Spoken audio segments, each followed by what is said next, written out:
Ça, c'était la Terre il y a 4,56 milliards d'années. Et dans cette toute nouvelle série, on va parcourir toute son histoire. Alors, détends-toi et écoute.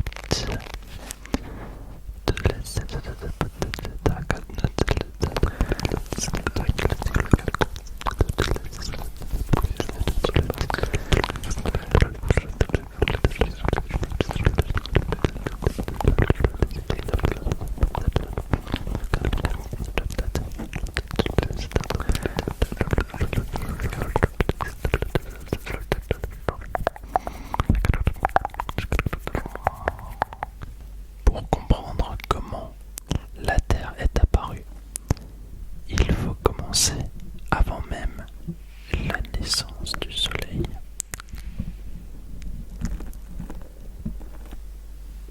Comme je l'ai dit avant, il y a environ 4,6 milliards d'années, notre système solaire n'existe pas encore. Et à sa place, on trouve un immense nuage froid de gaz et de poussière. Et ce nuage, il est composé principalement d'hydrogène et d'hélium.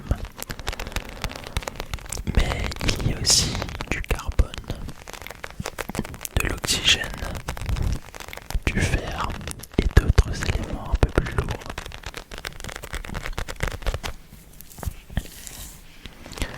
Et ces éléments n'ont pas été créés avec la Terre à intention. Une partie d'entre eux a été fabriquée à l'intérieur même d'étoiles beaucoup plus anciennes. Et après, ces éléments ont été dispersés dans l'espace lorsque ces étoiles sont mortes.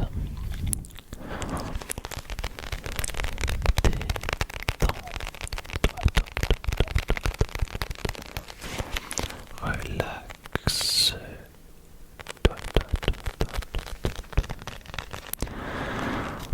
Ça veut dire que la matière qui compose aujourd'hui les roches, les océans et même nos corps, en fait, elle existait déjà avant la naissance du Soleil.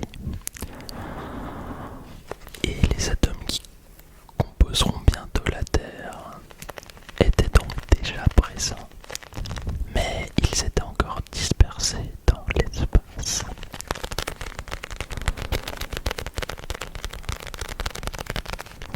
À un moment donné, une partie de ce nuage commence à s'effondrer sous l'effet de sa propre gravité.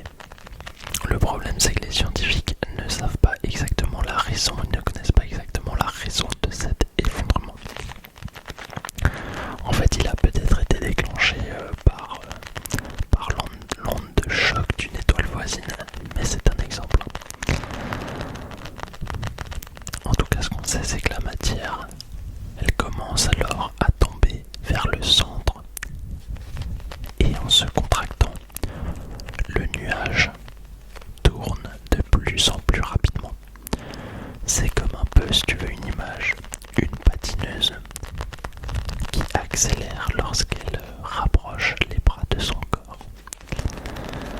Et ce phénomène, il est lié à la conservation du moment cinétique, ou plutôt du mouvement de rotation si tu préfères.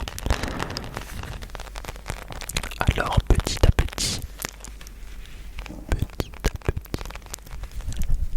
le nuage s'aplatit et finit par former un immense disque de gaz et de poussière. Un disque de gaz et de poussière.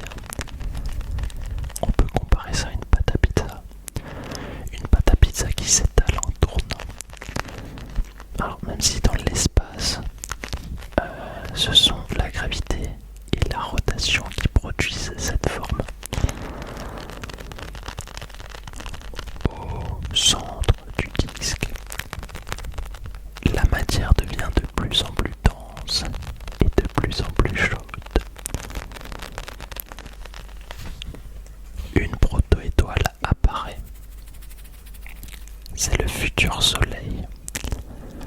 Lorsque son cœur devient suffisamment chaud, la fusion de l'hydrogène commence durablement. Le jeune soleil devient alors une étoile, mais toute la matière du nuage n'est pas absorbée par le soleil. Autour de ce jeune soleil, il reste un vaste disque rempli de poussière et de fragments. Et c'est dans cette matière restante que vont progressivement se former les planètes, dont la Terre.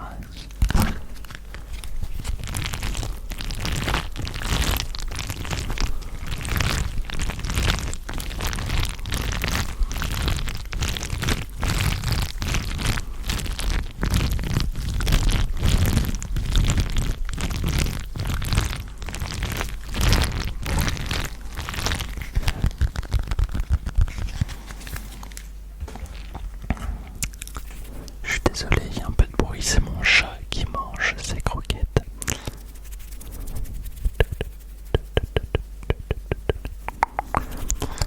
On continue.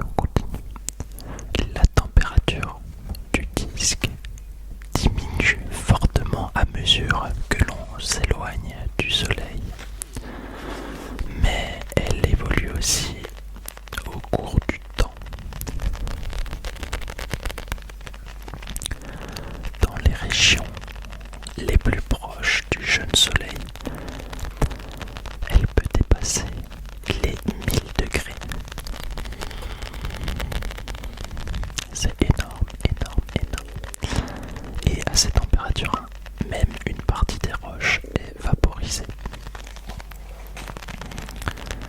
Il y a seulement certains minéraux et métaux particulièrement résistants qui peuvent se solidifier en premier.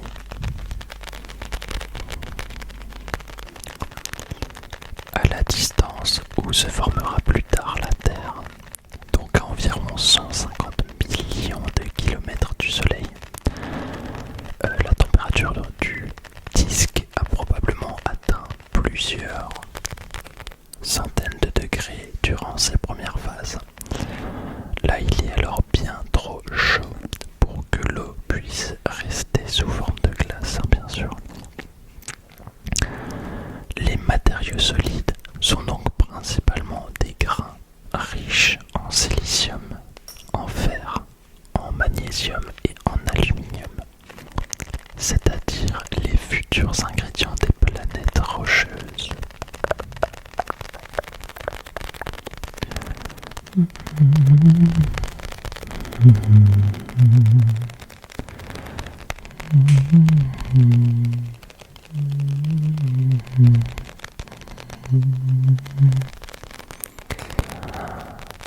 Plus loin du soleil, la température finit par descendre sous environ -100 à -120 degrés Celsius à peu près.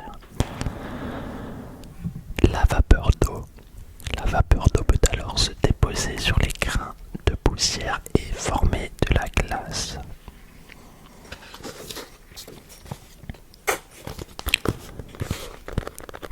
Cette frontière mouvante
150 millions de kilomètres du jeune Soleil, dans une région encore brûlante, une région très agitée, remplie de milliards de grains minéraux.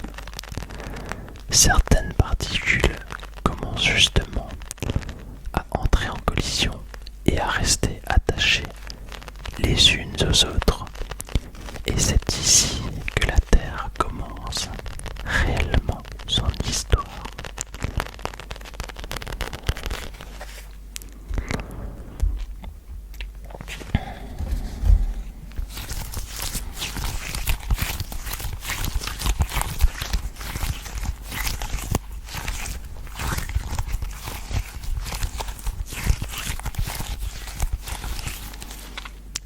En tournant autour du Soleil, ces particules se rencontrent en permanence. Beaucoup de collisions ne donnent effectivement rien. Les grains rebondissent, ils se brisent ou repartent dans des directions différentes. Mais certaines collisions sont assez douces pour leur permettre de rester collés, notamment grâce à de faibles interactions électrostatiques, un peu comme de la poussière qui adhère à l'écran. Peu à peu, les grains forment des agrégats, puis des objets de plus en plus gros, des cailloux, des blocs rocheux et parfois des corps qui mesurent déjà plusieurs kilomètres. On les appelle des planétésimaux. Des planétésimaux. C'est ce que tu vois sur la miniature de cette vidéo à gauche. En fait, ce sont les premières véritables briques à partir desquelles les planètes vont se construire. Donc c'est des cailloux géants. Mais en fait, cette évolution elle est un peu plus compliquée que ça. Elle n'est pas si bien connue parce que les chercheurs tentent encore de comprendre précisément comment la matière a franchi certaines étapes. Et notamment celles situées entre les petits cailloux et les objets de plusieurs kilomètres. On n'en est pas sûr. Il y a beaucoup de tests, de théories là-dessus. Parce qu'en fait, à partir d'une certaine taille, les collisions ont plutôt tendance à casser les objets ou à les faire dévier rapidement, tu vois. Et ils sont déviés parfois vers le Soleil. Donc c'est possible que des zones très concentrées en poussière se soient parfois effondrées directement sous l'effet de leur propre gravité, en formant finalement rapidement de gros planétésimaux. Enfin bref.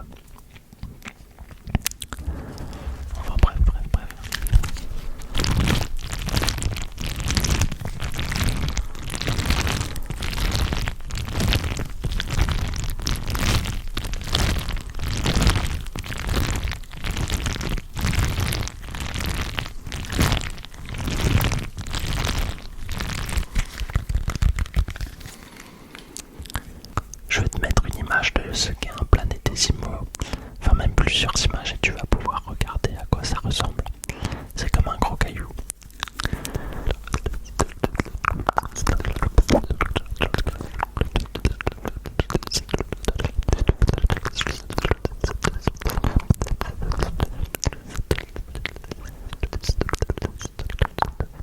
Tu vois, ça ressemble vraiment à un caillou. Enfin bref, une fois ces corps apparus, la gravité commence à jouer un rôle beaucoup plus important. Les planétésimaux n'empruntent pas tous exactement la même orbite. Leurs trajectoires se croisent, ils se rapprochent et finissent parfois par se percuter. Et lorsqu'une collision réunit deux objets sans les détruire complètement, eh bien leur matière fusionne. C'est ce qu'on appelle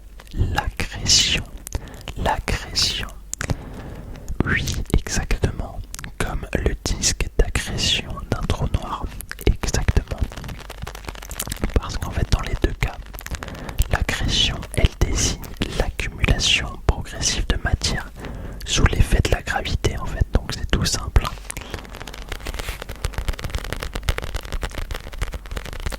Parce qu'en fait, plus un objet grossit, plus son attraction gravitationnelle devient forte.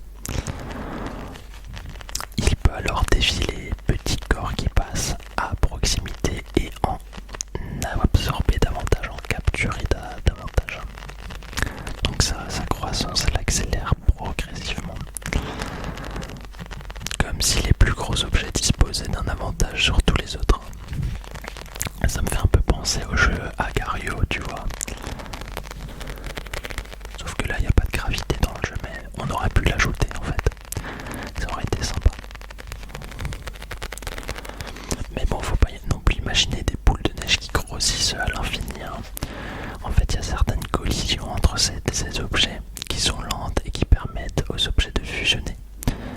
Mais d'autres collisions sont obliques ou sont très puissantes et arrachent carrément une partie de la matière. Voilà. Il y a même des collisions, des grosses collisions qui peuvent carrément briser tout un corps, hein, tout un objet céleste. Ou même faire fondre les roches, les vaporiser à cause de la chaleur, vaporiser une partie des minéraux. Voilà. Donc ça devait être très aléatoire en fonction des collisions. En tout cas, après plusieurs millions d'années, quelques objets finissent par prendre le dessus. Ils atteignent des tailles comparables à celles de la Lune ou de Mars. On les appelle des embryons planétaires ou des protoplanètes. Protoplanètes. Et la future Terre est justement l'un de ces embryons. Mais elle est encore loin d'être seule.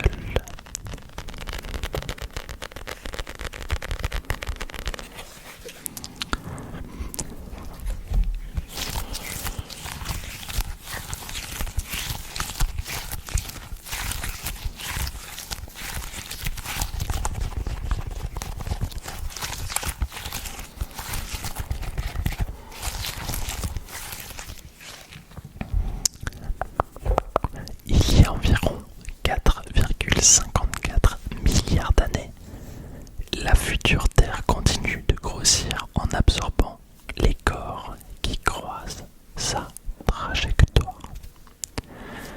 Des planétésimaux, des fragments rocheux et parfois même d'autres protoplanètes, d'autres embryons planétaires entiers viennent s'écraser sur sa surface.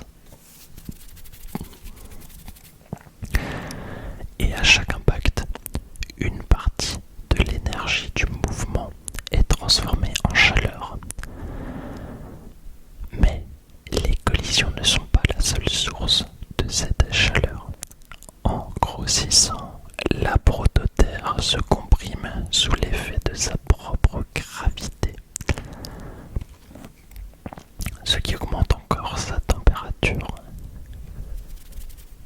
La jeune Terre devient alors en grande partie fondue par la chaleur. Donc ces éléments qui la composent sont en grande partie fondus. Peut-être même recouverte par moments d'immenses océans de magma. C'est ce qu'on voit sur la miniature, la partie droite de la miniature de cette vidéo.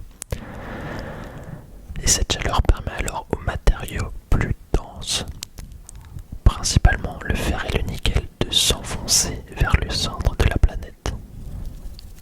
On parle de différenciation parce que la Terre, jusque-là composée d'un mélange qui est relativement désordonné, ou homogène, j'ai envie de dire, un mélange de plein de matériaux homogènes. Mais là, ces matériaux se divisent en plusieurs couches sous l'effet de cette chaleur. C'est comme si vous voulez quand vous mettez de l'huile dans de l'eau, vous voyez, il y a des matières qui sont plus denses, il y a des matériaux qui sont plus denses que d'autres. Bon là c'est de l'organique en l'occurrence,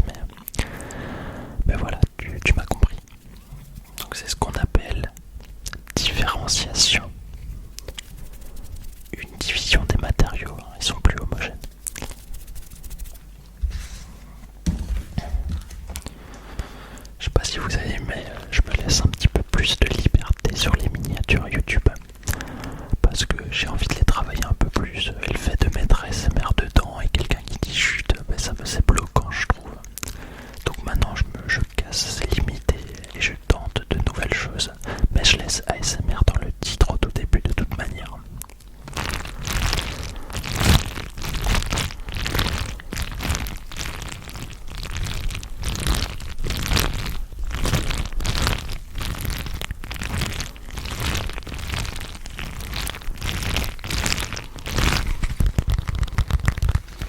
Et on va faire une série en 4 épisodes là, donc ça c'est le premier épisode. Puis ce qui est bien avec les séries, parce que maintenant t'as carrément la fonctionnalité série avec YouTube, c'est que tu cliques sur la série et tous les épisodes s'enchaînent. Donc ça c'est cool. Et avec les pubs y a pas de problème parce que moi je mets le son très fort, donc la pub elle a un son très léger. Donc voilà, c'est pas trop dérangeant je trouve. J'ai pensé à ça heureusement. Enfin bref. Donc avec la différenciation, les matériaux se divisent progressivement en plusieurs couches. Le fer et le nickel se concentrent au centre et ils forment le noyau. Donc c'est grâce à la différenciation qui vient de cette chaleur qu'on a un noyau, que la Terre a un noyau. Grâce au fer et au nickel, qui sont des matériaux lourds, donc qui viennent vers le centre, qui sont capturés, qui sont attirés vers le centre, alors que les matériaux plus légers restent au-dessus, comme avec l'huile et l'eau, hein, si tu veux. Et au-dessus, les roches plus légères constituent le manteau, alors qu'une première croûte commence à apparaître lorsque les matériaux situés à la surface refroidissent. Donc à ce stade, il n'existe ni continent stable, c'est important de dire stable, ni continent stable, ni océan liquide, ni atmosphère respirable non plus bien sûr. C'est un monde ultra chaud qui est régulièrement frappé par de nouveaux objets. En fait, la formation du noyau, elle a des conséquences énormes. Parce que le noyau fait apparaître un champ magnétique. Et ce champ, il est produit par les mouvements du fer liquide dans la partie externe du noyau. Un peu comme une gigantesque dynamo, si tu veux. Et il contribuera plus tard à protéger l'atmosphère terrestre d'une partie du fameux vent solaire, le vent solaire. En fait, le vent solaire, c'est un flux permanent de particules chargées, principalement des protons et des électrons, et qui sont projetés à très grande vitesse par le Soleil. Parce que durant sa jeunesse, en fait, le Soleil, il était probablement beaucoup plus actif qu'aujourd'hui. Il produisait davantage d'éruptions, de rayonnement énergétique et de vents solaires, des vents solaires beaucoup plus intenses qu'aujourd'hui. Il y en a toujours aujourd'hui, mais là, à l'époque, il y a 4,5 milliards d'années, ils étaient beaucoup plus intenses.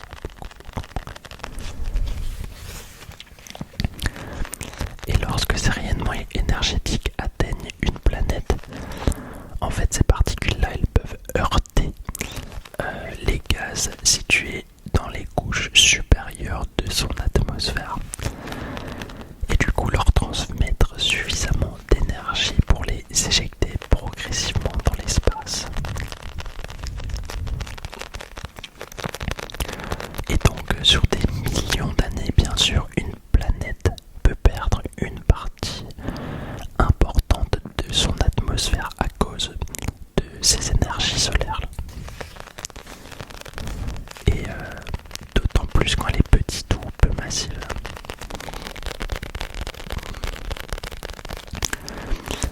Et justement, ce champ magnétique terrestre, il agit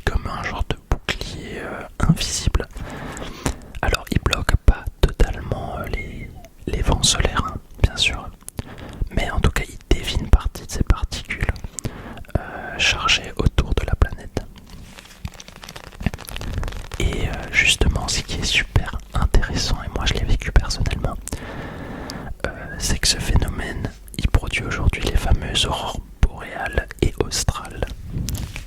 Et j'en ai vu en Islande. Moi je crois que j'ai vu des aurores boréales en Islande, oui.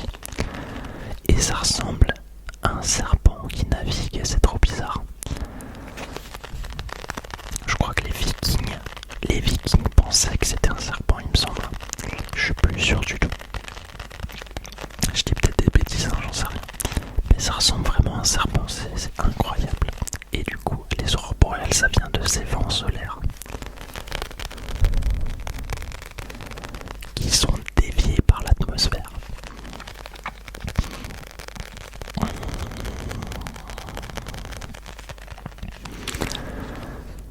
Donc ce qu'il faut bien avoir en tête, c'est que ce champ magnétique lié au noyau terrestre, c'est pas une barrière magique, hein.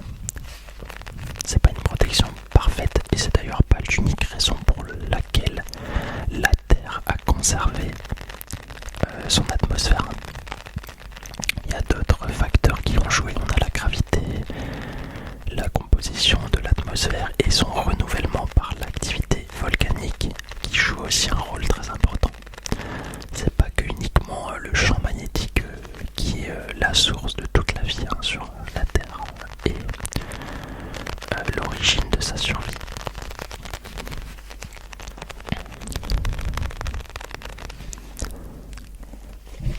D'ailleurs, la jeune Terre, elle continue de grossir. Parce qu'il y a environ 4,5 milliards d'années, elle entre probablement entre guillemets en collision avec une autre protoplanète, souvent appelée Theia, Thea, qui aurait une taille comparable à celle de Mars. Et l'impact était si violent qu'il projette autour de la Terre une grande quantité de roches en partie fondues ou vaporisées. Et ces débris se rassemblent progressivement sous l'effet de la gravité et ils finissent par former la Lune. Donc ça, c'est l'hypothèse d'un impact géant qui est aujourd'hui l'explication la plus largement retenue. Donc Theia, c'est en gros l'origine de la Lune, si tu veux. On peut le voir comme ça. Détends-toi. Relax.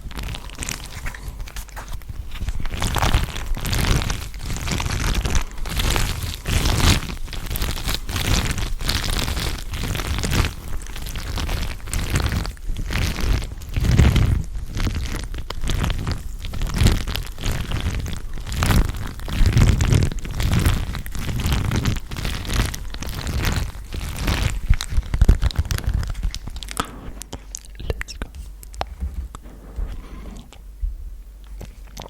Maintenant, il y a une question que tu as sans doute dû te poser et qui est importante. Comment l'eau est arrivée sur Terre? Pendant longtemps, les scientifiques nous ont raconté une histoire qui est assez simple. La Terre se serait formée entièrement sèche, puis des comètes chargées de glace, hein, mais là on parle de gros morceaux de glace, on parle pas de petites gouttelettes, seraient venus remplir ces océans. Mais aujourd'hui, ce scénario, en fait, il est considéré comme beaucoup trop catégorique.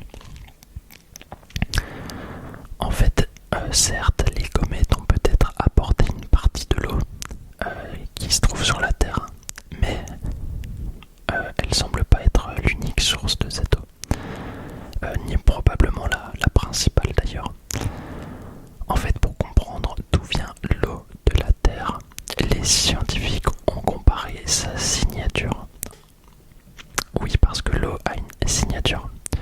Toutes les molécules d'eau ne sont pas foncièrement identiques. Il y en a certaines qui contiennent une version plus lourde de l'hydrogène appelée deutérium.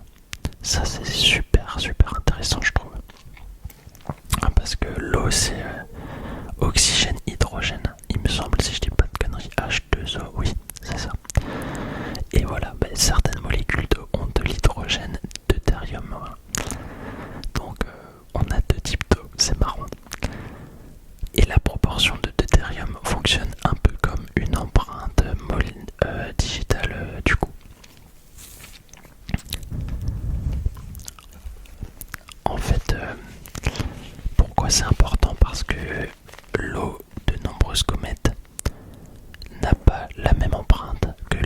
océans.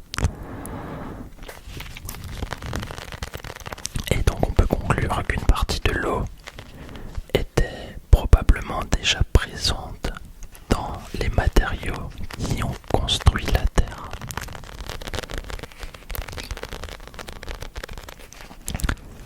Et il ne s'agissait pas forcément de blocs de glace d'ailleurs. À proximité du soleil, la température est trop élevée pour que la glace survive facilement. Par contre, l'eau pouvait être enfermée chimiquement dans certains minéraux sous forme de matériaux hydratés. Et d'autres corps provenant de régions plus éloignées ont ensuite rejoint la zone où la Terre se formait.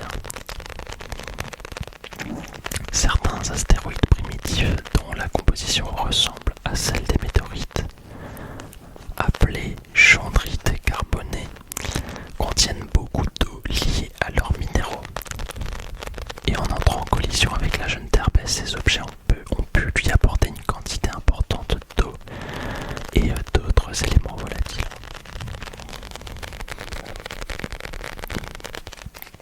Donc l'eau terrestre.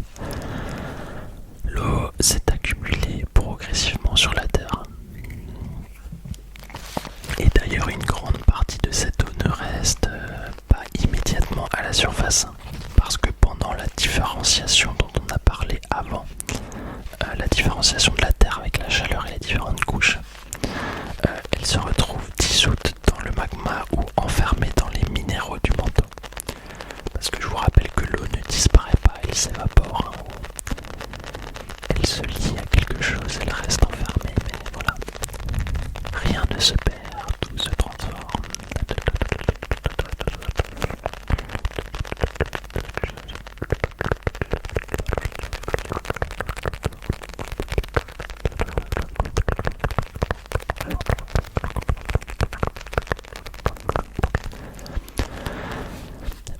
Même aujourd'hui, l'intérieur de la planète contient encore d'importantes quantités d'eau, et pas sous la forme de vastes océans souterrains bien sûr, mais intégrés à la structure de certains minéraux.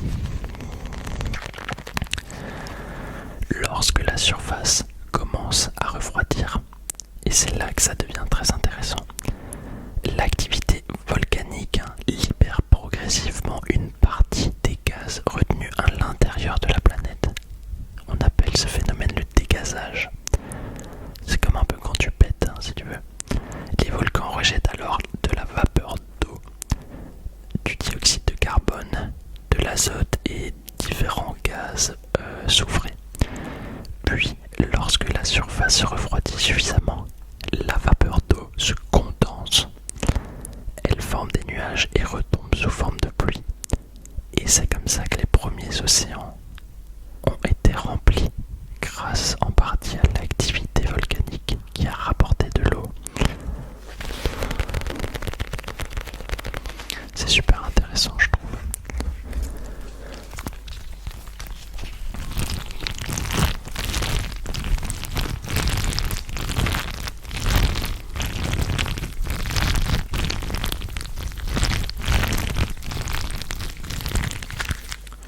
Mais c'est pas fini.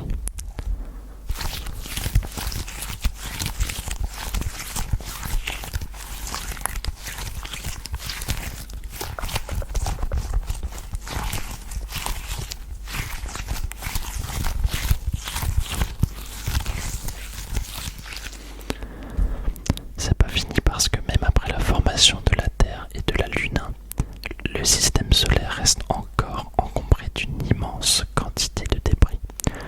Aujourd'hui, en fait, notre système solaire, il est assez clean quand même. Mais avant, il y avait des astéroïdes, des planétésimaux et des fragments issus d'anciennes collisions qui continuaient de croiser l'orbite terrestre. Les impacts sont donc encore fréquents à cette époque, même si leur nombre diminue progressivement à mesure que les débris sont absorbés par les planètes,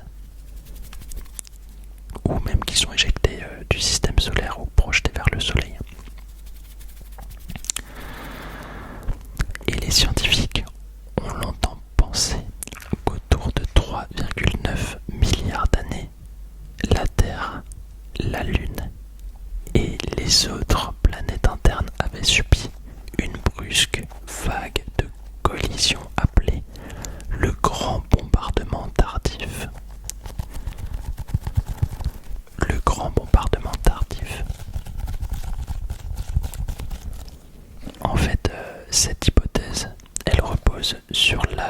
de certains grands bassins d'impact lunaire.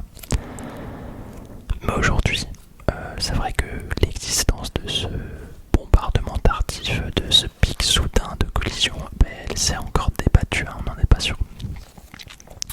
En fait, la Terre a certainement été frappée par beaucoup d'objets. Par contre, les scientifiques ne savent pas encore si ces impacts se sont brutalement intensifiés ou s'ils se sont simplement diminués de manière progressive sur une immense période. Bien sûr, on ne parle pas de 1000 ou 2000 ans, là on parle de milliards, millions, milliards d'années.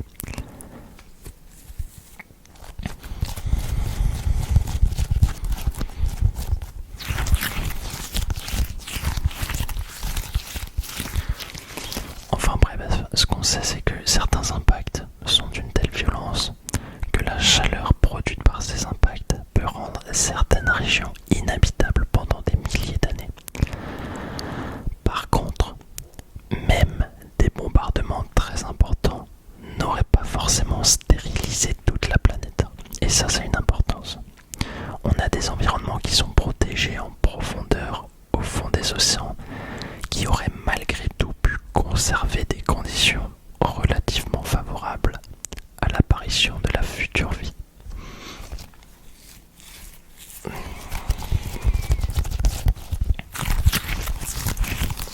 Et en fait, ces astéroïdes, ils ne sont pas seulement destructeurs, ça c'est intéressant. En fait, certains contiennent de l'eau, du carbone, etc., mais aussi des molécules organiques. Et en percutant la Terre, ils peuvent donc enrichir sa surface en éléments utiles à la future chimie du vivant. Mais pas seulement. Leur impact crée aussi des cratères très chauds dans lesquels l'eau circule à travers les roches fracturées. Et justement, ces zones d'eau chaude peuvent rester actives pendant des milliers d'années et favoriser des transformations chimiques.